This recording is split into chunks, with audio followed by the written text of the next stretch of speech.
Arrancamos nuevamente Orgullo Paceño en esta nueva edición y quiero comentarte a ti que estás viendo, tenemos hoy un invitado de lujo, una eminencia musical.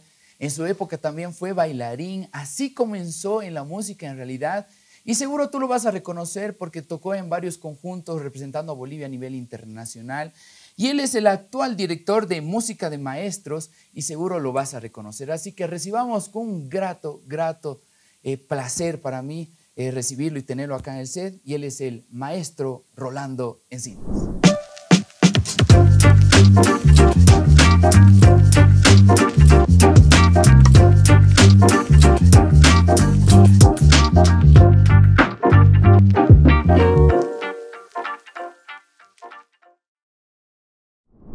Maestro, muy buenas noches.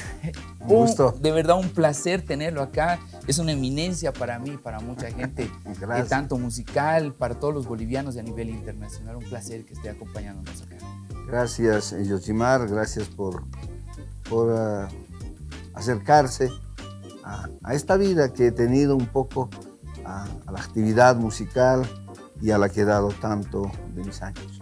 Quiero comentarle algo. Nosotros, este es un programa para enaltecer a los artistas en sus diferentes ámbitos. Vamos a tener historiadores, bailarines también. Vamos a hablar un poco de danza, literatura, historia.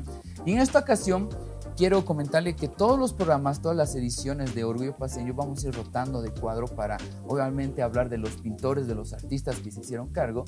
Y este cuadro es de 1948. Es del pintor Armando Jordán Alcázar, que puede ver es cómo se transportaba uno, cómo tenía que llevar sus cositas en aquella época en mula, como usted me comentaba antes de grabar el programa.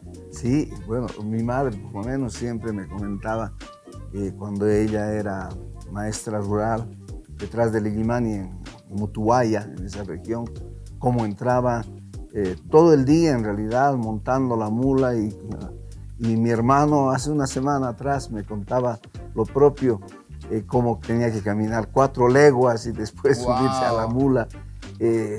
Cuántas veces a mi madre me comentó que se desbocó la mula y la arrastró buenos metros. No es fácil. Entonces, ¿no? sí, lindo cuadro que nos remonta a esa época. Claro, el título es El Gran Pueblo Paceño y reitero nuevamente, el artista es del señor Armando Jordán Alcázar. Así que vamos a estar tocando igual diferentes cuadros, diferentes pinturas en las diferentes ediciones de Orgullo Paceño. Ahora sí, pero llegó el momento de hablar de usted, una eminencia musical. ¿Quién no lo conoce? ¿Con cuántos conjuntos ha tocado? Pero hablemos un poquito de su vida. ¿Cómo se inició en la música? Todo esto de la quena en general. Bueno, yo creo que me he influenciado por la vida que he llevado desde mi infancia. A mis 2 años ya escuchaba bandas de ejército, porque el abuelo se hizo cargo de mí. Con la abuelita me llevaban a las retretas a esa edad de la Plaza Murillo y el Prado, a la altura del monumento a Colón. Ahí se daban las retretas los domingos. Y yo era el compañero de él, entonces esa música me ha ido motivando seguramente desde mi temprana edad. Había una guitarra colgada al pie de la cama del abuelo, que nunca la conocí. Sinceramente estaba ahí en una funda de tela y yo me subía y rasgaba así. Podía haberla bajado. Sí, yo cantaba música de Jorge Negrete, Pedro Infante, todos los músicos y esa influencia de la música mexicana de entonces. Y yo cantaba. No me gustaba jugar con los niños, menos con los primos que estaban allá afuera. Entonces me hacía encerrar. Yo le decía a mi abuelo, échame llave, por favor. Y yo me la pasaba cantando ahí, ¿no?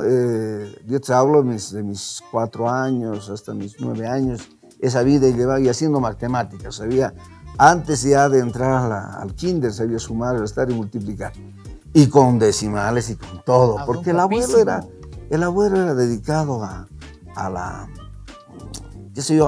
trabajo ese, era militar de ejército, y jubilado, y contador además del ejército. esa fue la influencia musical que ya tuve de pequeño. Y me tocó pues acompañarla un día, a mi hermana, al ballet oficial el año 67, porque mi abuelo falleció justamente ese año y mi madre ya, bueno, yo tuve que vivir ya con ella. O sea, su hermana era bailarina. Ya estaba bailando desde el más o menos 64. Ya. Era parte de esa institución, era la única que había en el país, tanto en clásico y folclore, se decía el ballet folclórico oficial, que funcionaba ahí en la Plaza Bolívar, en el Prado, ¿no? Claro. Había el ballet clásico y oficial, entonces yo iba a recogerla a mi hermana pequeñita con mi madre, y doña Chela Urquidi de Ascarrums, la directora, me dice, ¿y por qué no entras a bailar? ¿Así de la nada? Lógico, de la nada. Y yo, bueno, estaba triste de todas maneras porque mis abuelos partieron ese mismo año, a los pocos meses, primero mi abuela y el abuelo luego. Entonces me aferré a hacer otras cosas, pues, y ahí es donde me descubro de bailarín. Había unas como 30 niñas, ni un varón. ¿Usted era el único? Era el único varón, esa es mi historia, y con malla y bailando de partner, se dice, danza clásica, ¿no? Porque bailábamos adagios y todo eso paralelamente a lo que nos preparaban también algunas danzas nuestras. Y es así que he estado en este teatro justamente el año 70, si no me equivoco, ya bailando Blancanieves y los 7 enanos. Y yo era el príncipe y la Blancanieves renegaba y me decía, no me vas a besar, no me vas a besar. Y yo tenía que despertarla con un beso. Y entraba, bueno, algunos me decían que era muy fornido y me decían, más parecías el leñador que el príncipe. Entonces, es así que he estado en una sala del teatro ya. O sea, muy formó pequeño. parte de un elenco de pura mujer. Mujer, sí, sí, sí. Y propusieron un viaje a Europa, entonces ahí inscribieron a sus hijos también, las señoras que llevaban a sus niñas, a los varoncitos. Claro. Entonces ya llegamos a hacer mucho.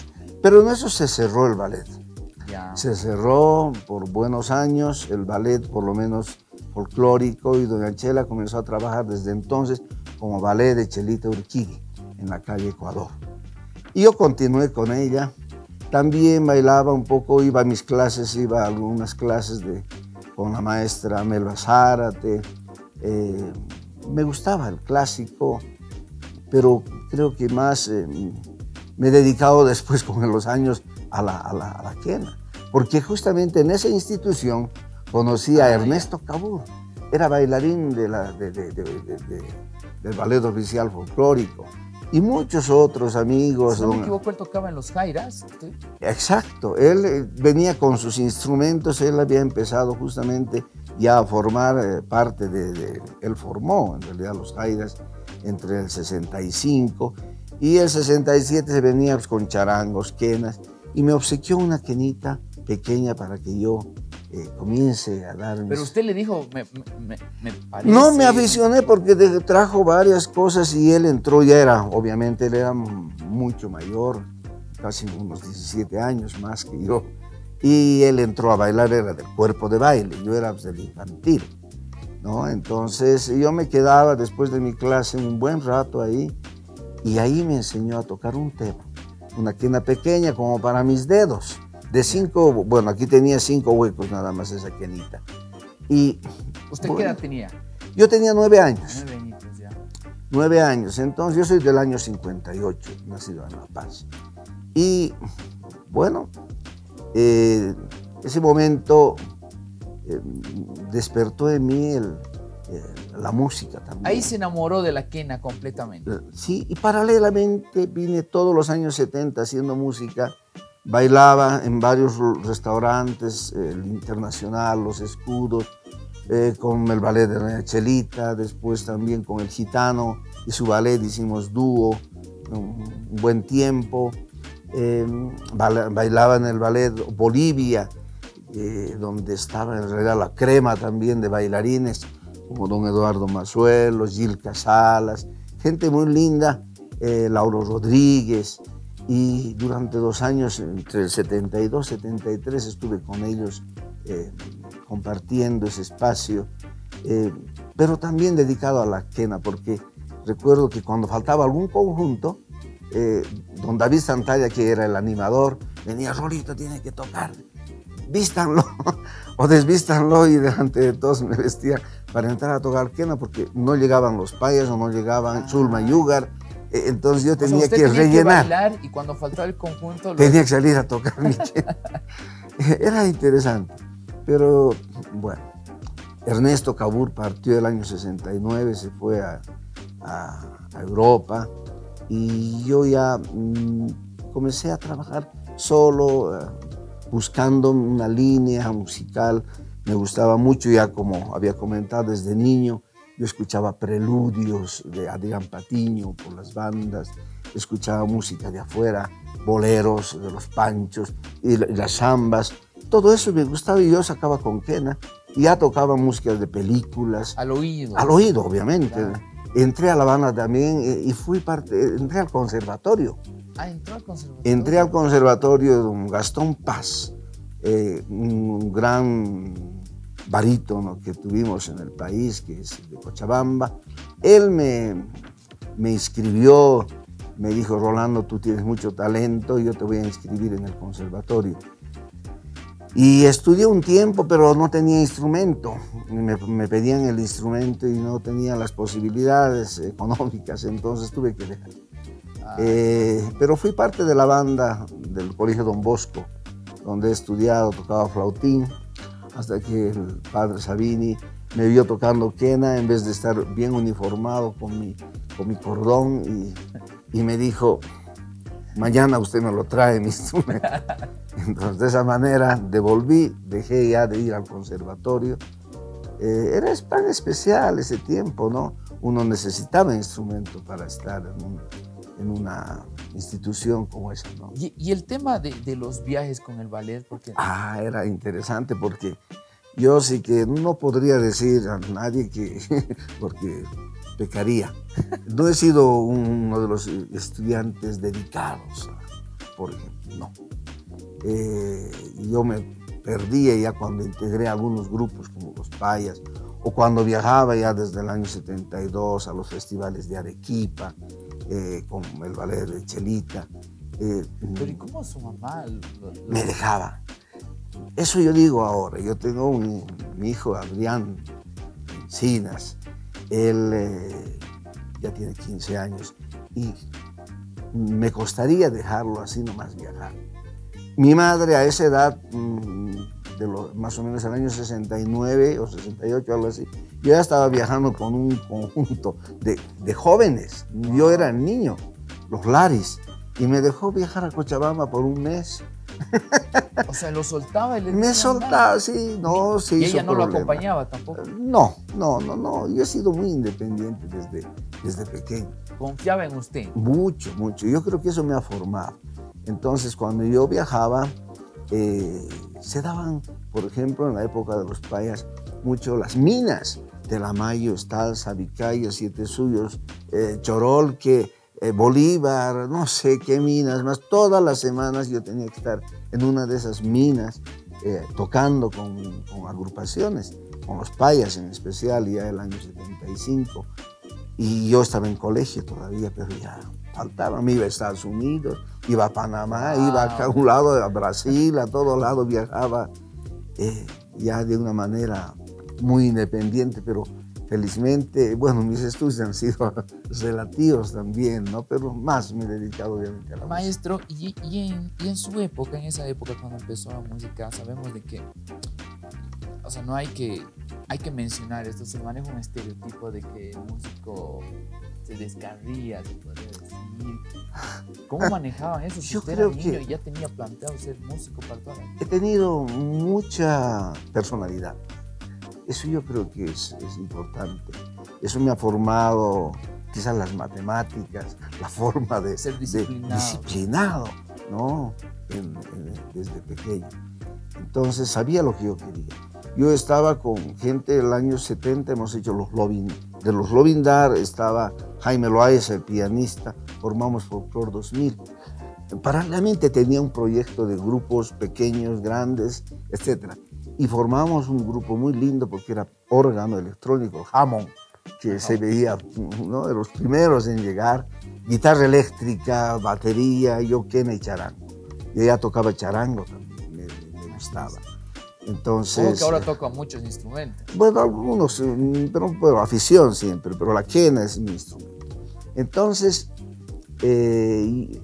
bueno, era generación pues del hipismo.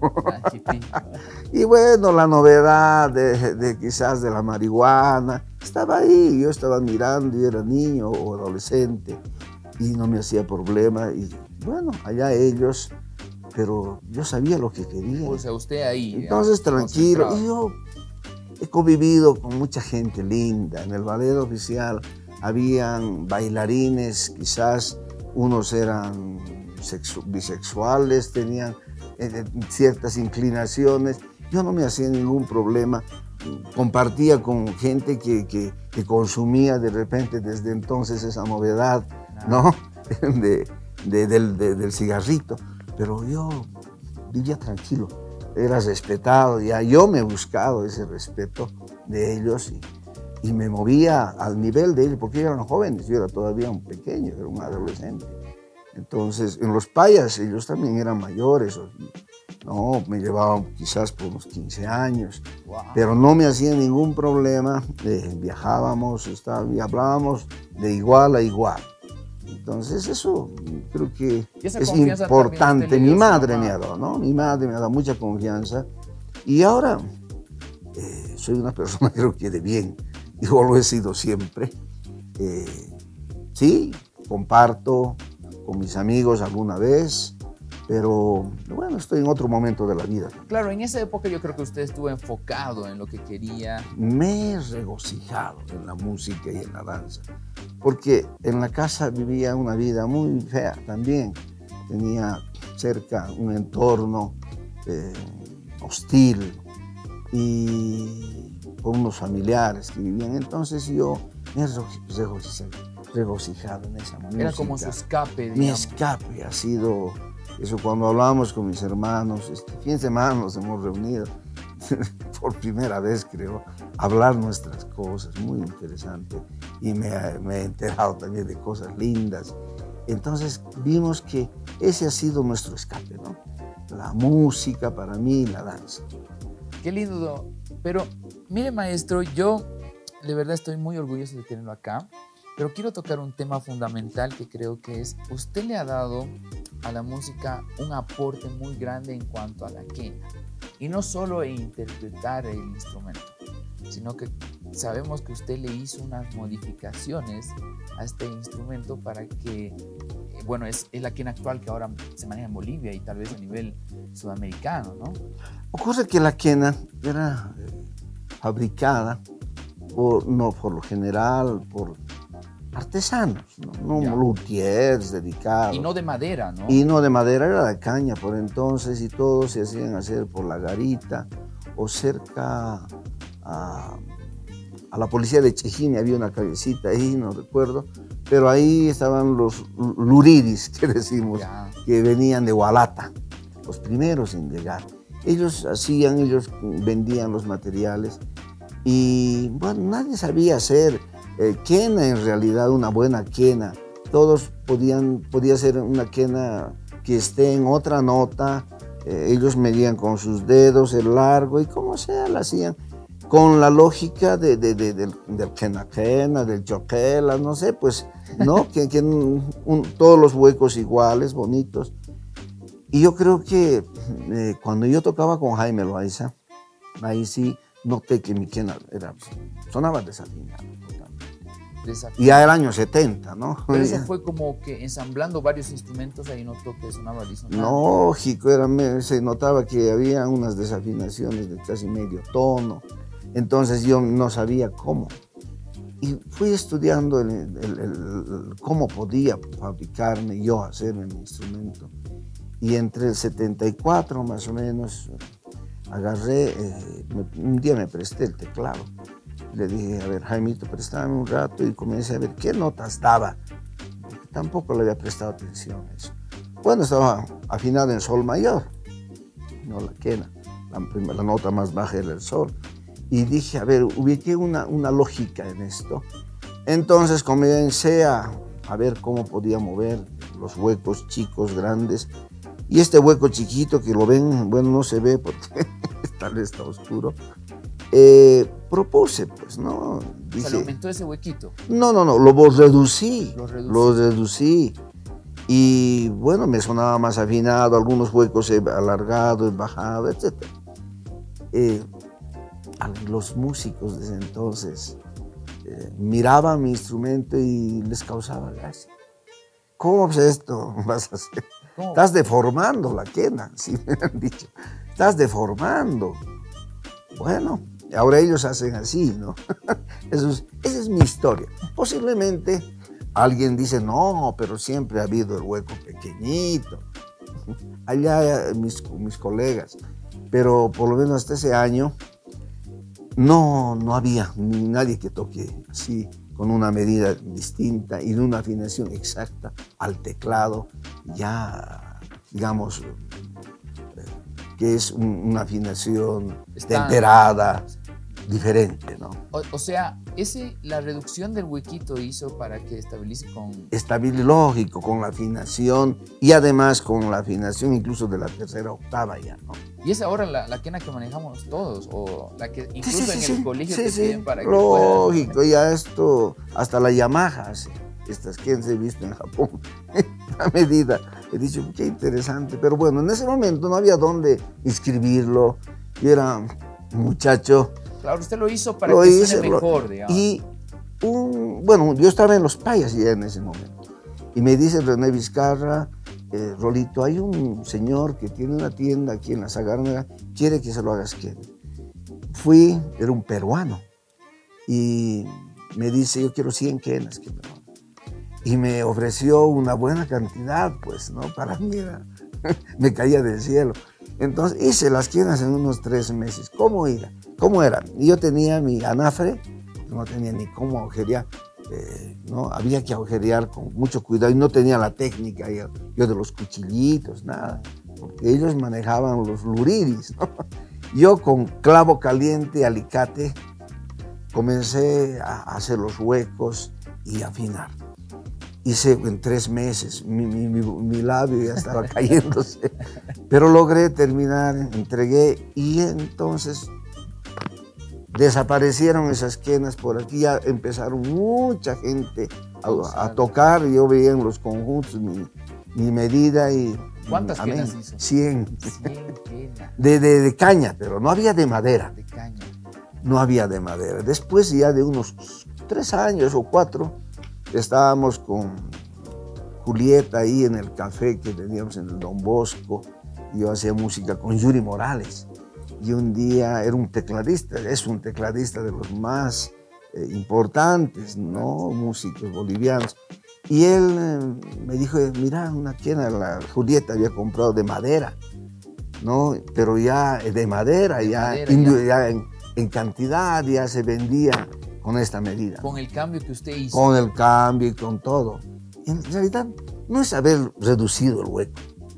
No es haber cambiado solamente un poco. Claro. No. Es haber dejado establecido la afinación universal que se maneja. Ya. ¿Cómo tocaban antes entonces? No. En bemol podía estar, por ejemplo, José Zapata. Venía, Rolito, me decía, ¿me lo puedes afinar mi guitarra? Porque él tocaba en el Internacional y Jaime Loaiza le acompañaba también, o Javier Jorquera, claro, ¿no? Tecladistas estables de local. Y Rolito y yo estaba bailando, cambiándome detrás de la guardarropía, y me pasaba la guitarra y yo con mi quena, como estaba afinada al teclado, yo daba y su guitarra se lo ponía. Sí, claro. Exacto, ¿no?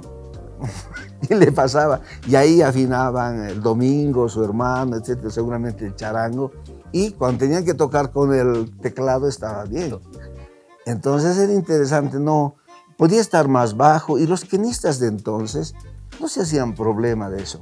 Yo recuerdo la última vez que compartí con Goyo Céspedes, un quenista de los Payas, yo justamente a quien reemplacé.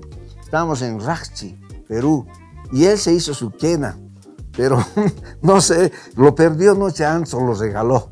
Y tenía la última actuación de los Payas en ese momento, ¿no? Porque él se fue después a Europa con otro grupo. La cosa es que se hizo así, al oído, afinando al oído, ¿no?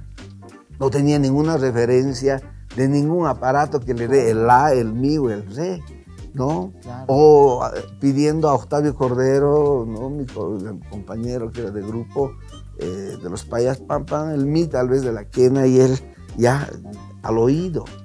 Entonces las quenas no estaban pues ahí, ¿no? Interesante el aporte que había. Bueno, hay grabaciones, no voy a negar, por ejemplo, de Luis Cabur, un quenista, el hermano de Ernesto Cabur, quien aprendió a tocar justamente en los años 70 en Europa, cuando fue, y sé un poco de su historia, con el gringo Fabre seguramente le enseñó. Y allá habían quenistas ya reconocidos a nivel mundial como Uña Ramos, Tevenot, Facio Santillán, etc.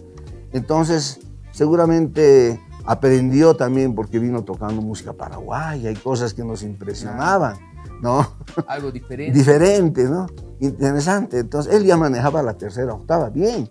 Fue uno de los primeros porque seguramente Coco, a quien le digo Ernesto Cabur, a Coquito, le ha debido decir, toca más alto, porque es bien propositivo Coco. A mí me dice, no, haz este efecto. Porque él ha sido uno de los quenistas de esa época, de los finales de los 50 y 60. Ernesto era quenista también. Tengo fotos ahí tocando con las Simillas en Ecuador el año 69, no, 58. Entonces,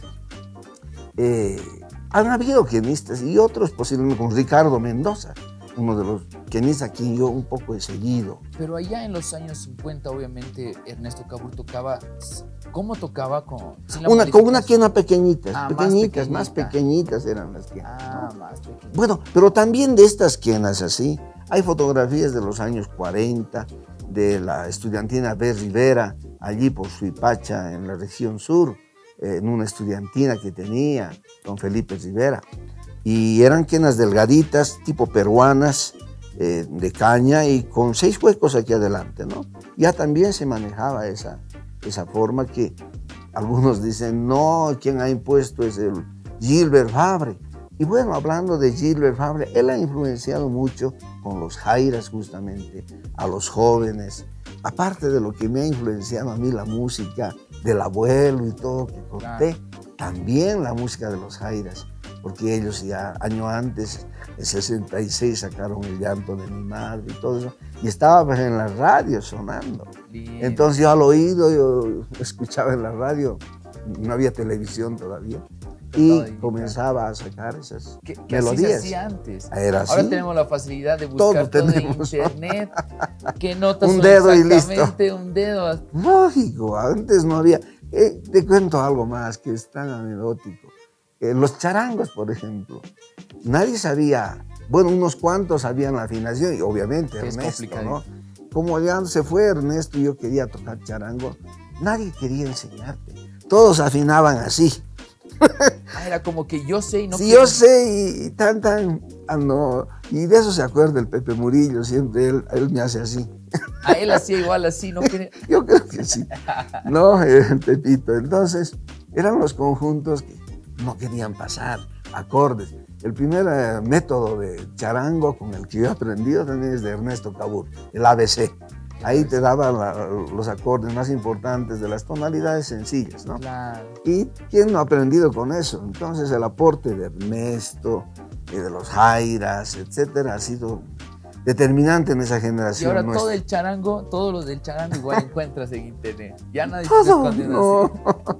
Y yo aprendí con una cuerda, agarré la primera cuerda, me presté, ¿no? ¿Y qué relación tenía con la otra? Encontré que me daba en el quinto traste la segunda cuerda y con la otra y con la otra. Y fui a mi casa y afiné por primera vez mi charanguito que tenía.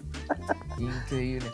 Maestro, vamos a continuar con la entrevista, pero quiero comentarle también que nosotros tenemos una cartelera porque en los museos se exponen muchas cosas, se realizan muchos eventos, así que unos minutitos volvemos mientras vemos la cartelera de qué es lo que tenemos actualmente en todos los diferentes museos de la ciudad de La Paz. Concierto en homenaje a la ciudad de El Alto, viernes 18 de marzo, 19 horas, Teatro Municipal Alberto Saavedra Pérez. Estudiantina Chucutas de Antaño presenta Rememorando Nuestros Carnavales, miércoles 23, jueves 24 de marzo, 19 horas, Teatro Municipal Alberto Saavedra Pérez. Presentación de la obra teatral Basura, viernes 25 y sábado 26 de marzo a las 19 horas, Teatro Municipal Alberto Saavedra Pérez. Presentación de la pieza coreográfica 3, viernes 4 y domingo 6 de marzo, 19 horas, en el Teatro Municipal de Cámara Norma Merlo. Concierto de ópera italiana, sábado 12 de marzo, 19 horas, Teatro Municipal de Cámara Norma Merlo. Show de magia, viernes 18 y sábado 19 de marzo, 19 horas, Teatro Municipal de Cámara Norma Merlo.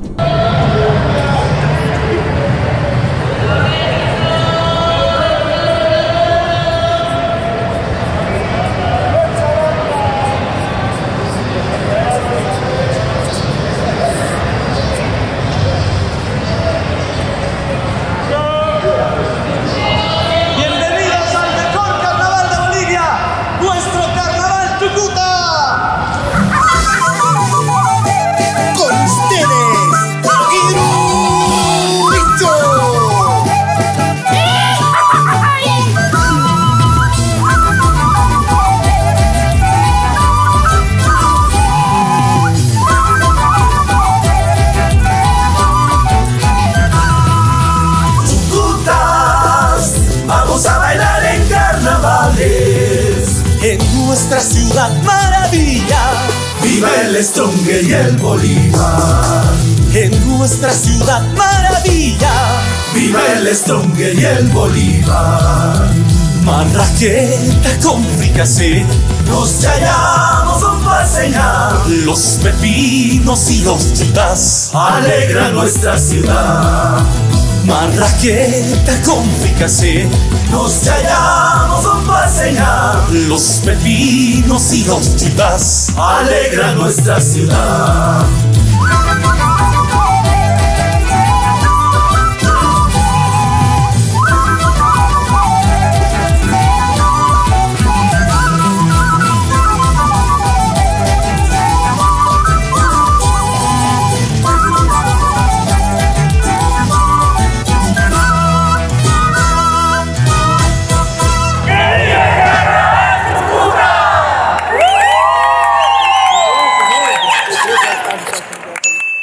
La Paz, ciudad de movimiento. Gobierno Autónomo Municipal.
¡Bravo! Un aplauso para el maestro acá, Rolando. De verdad, es una eminencia escucharlo. Y más que todo, verlo así tan cerca, cómo se emociona, cómo siente la música, es increíble, porque no muchos músicos lo hacen.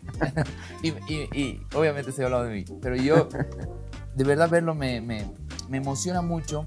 Y yo sé que usted, dentro de la esquina, dentro de la música, ha pasado por varias agrupaciones. Estuvo por Guara, también, su época en Guara, ha estado también con... Sigo en Guara. Sigue en Guara. Desde el año 84, he dejado un tiempo, pero continúo.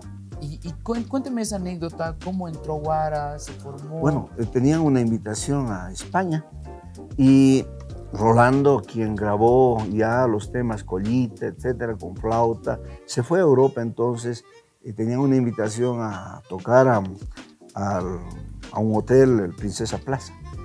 Y ahí me colé, vino Carlitos y me dice, Rolo, ¿no te animas a viajar? Y el repertorio lo fui aprendiendo además en el viaje y toqué con ellos y me quedé por muchos años, hasta que se dieron viajes continuos a Japón durante años, entonces les dije no los perjudico y estos viajes eran largos. Por esa razón no continué por lo menos una temporada. 15 años casi con Guara. Y ahí nuevamente desde el año pasado en realidad estoy volviendo a tocar con ellos para preparar un nuevo trabajo. Igual sabemos que música de maestros es algo que usted fundó y bueno, tal vez mucha gente no sabe y eso igual quería tocar el tema, era que usted ha recorrido muchos países del mundo con música de maestros. Prácticamente conoce todo Japón, se podría decir, ha ido a la China, a diferentes países de Europa también. Y eso actualmente tal vez no enaltece mucho, no sabe mucha gente acá en Bolivia, que usted es con música de maestros es un embajador, se podría decir, de toda Bolivia, de toda la música que se hace en Bolivia. Bueno, cuando estaba de ministra, Zulma Yugar me dio un título de embajador de la música boliviana. Bien. Bueno, sí he viajado bastante, demasiado quizás, ya he comentado, desde muy niño.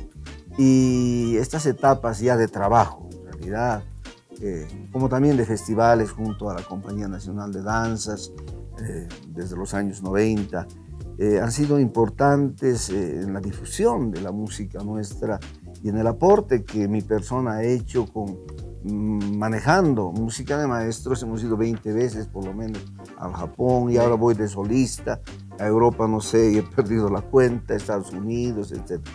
Entonces hay una actividad continua que poco se sabe porque no venimos no es la finalidad venir a mostrarnos quizás todas estas lindas experiencias, pero sí me alegra mucho por los jóvenes que han tenido posibilidad de viajar y volver al país, pero habiendo sido embajadores, ¿no?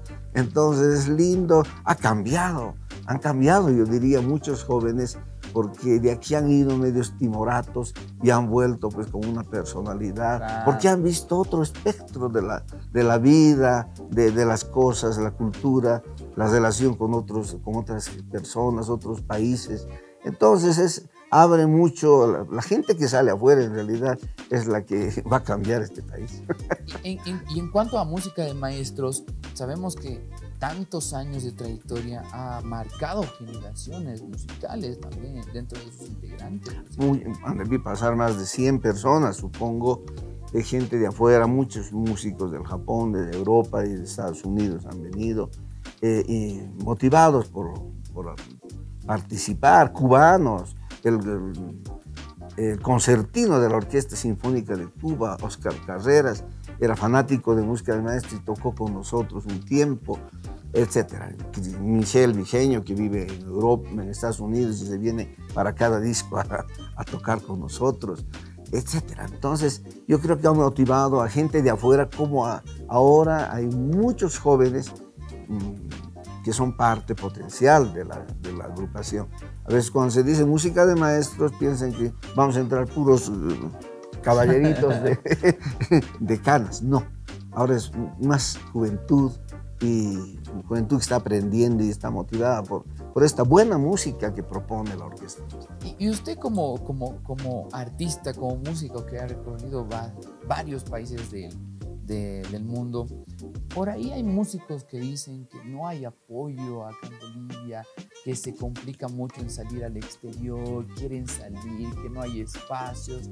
¿Qué podría decir respecto a eso? Que usted tiene una trayectoria enorme. Bueno, nunca ha habido, y no solamente es en Bolivia, muchas delegaciones con las que compartimos lo propio se quejan. Son instituciones totalmente independientes, las que participan en eventos, en los festivales de Europa, por ejemplo. Hemos ido nosotros en varias ocasiones representando a nivel oficial por el ministerio, pero el ministerio nada más ha pasado la invitación. Así nomás, porque no hay presupuesto, ¿no? No hay ni para pasajes, ni para estadías, ni para nada. Yo no sé, es así como se maneja el país. Y las autoridades afuera, peor todavía. En 2 lugares, si no me equivoco, nos han recibido los embajadores, porque en China, y no me acuerdo si en La Haya, vinieron 2 embajadores a recibirnos al aeropuerto. ¿Qué necesitan ustedes? A ver, jamás. Por ejemplo, tantos años yo he ido al Japón por meses y meses. Nunca el embajador se ha acercado. Sí ha mandado a un delegado, qué sé yo, pero deben estar muy ocupados, yo digo. Deben llegar todos los días los grupos a esos países, porque los embajadores ni fu ni fa. Así, pero nosotros somos los embajadores, pues. Nosotros somos felices llevando justamente esta riqueza que tiene esta diversidad de la música y la danza.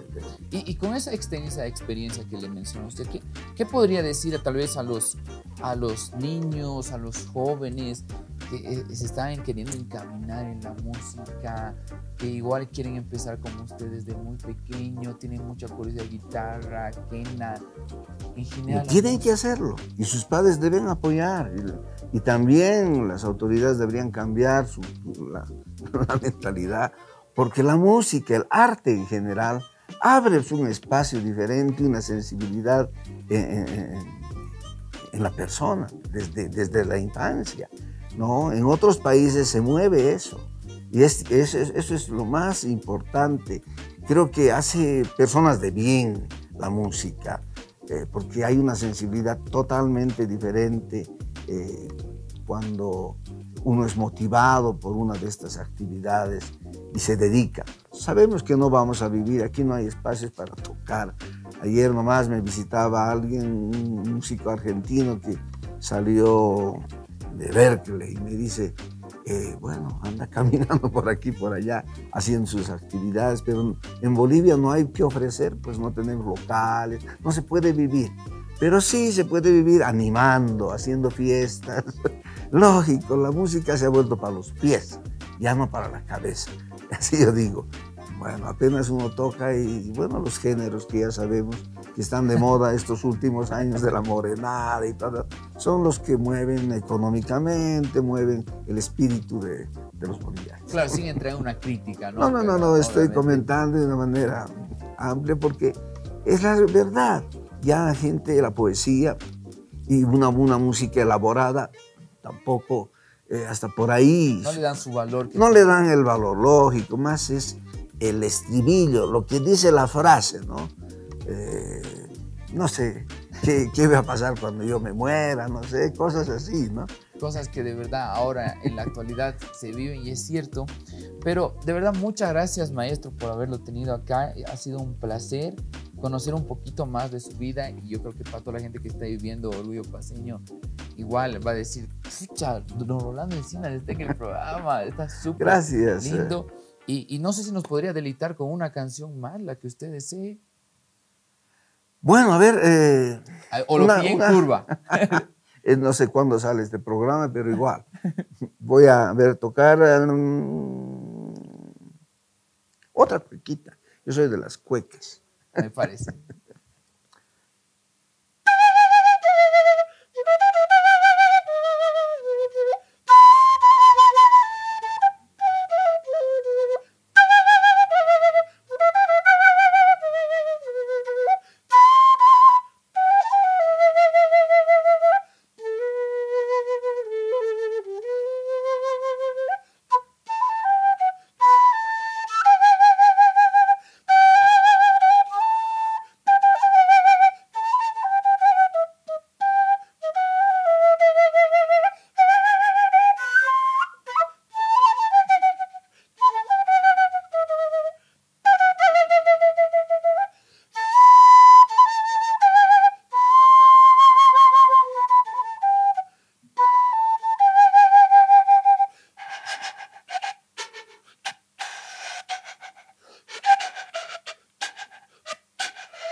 eso. Muchas gracias, maestro. Un placer nuevamente haberlo tenido en Orgullo Paceño. Y obviamente a nombre de la Secretaría Municipal de Culturas agradecemos su presencia. Es un programa enfocado en enaltecer los artistas en sus diferentes ámbitos, danza, literatura y en esta ocasión, música. Gracias, es un programa seguramente para influenciar positivamente a la sociedad en estas actividades que hacemos nosotros los músicos. Bueno, gracias, José. Muchas gracias, maestro. Y eso fue todo en esta nueva edición de Orgullo Paceño. Así que nos despedimos y espero que hayan disfrutado Orgullo Paceño. Chao.